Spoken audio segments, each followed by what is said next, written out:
Hey, what's up? My name is Nate and welcome to another mini Bible lesson. For lesson 31, we're continuing in the book of 1 Samuel. If you haven't seen the previous lesson, pause here and go check that out. Here's where we left off in our story. Saul had been appointed as Israel's first king and initially had so much promise, but ultimately disqualifies himself by disobeying God, revealing Saul's true character, his dishonesty, and lack of integrity.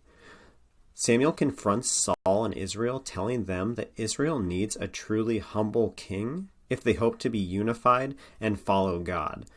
God has already been working in the background, and at this point we're introduced to David, who is an insignificant shepherd boy, who is the least likely candidate to be king. In chapter 17, we find one of the Bible's most famous stories, David versus Goliath.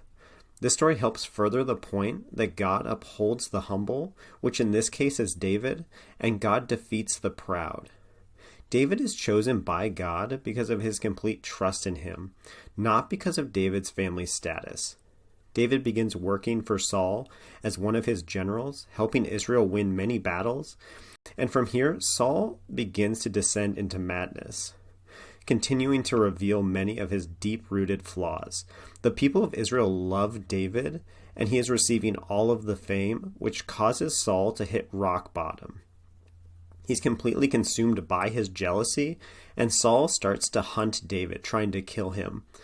David, having done nothing wrong, runs and hides in the wilderness, trusting that despite Saul's evil, God will raise up a humble king for his nation. Some of David's poems found in the book of Psalms are linked to this part of his life.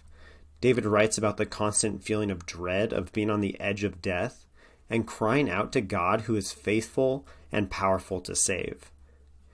David completely trusts in God's power to deliver him from Saul, who has become his enemy. David reveals his true character when he's given opportunity to kill Saul, but chooses to let him live. This section ends with chapter 31, where Saul decides to take his own life after losing a battle with the Philistines.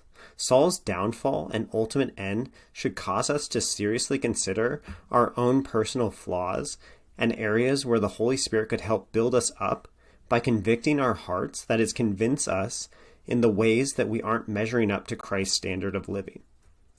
David, on the other hand, gives us a picture of what it looks like to always trust God, that he is always working despite evil and difficult circumstances. In our next lesson, we'll be picking up the story in 2 Samuel.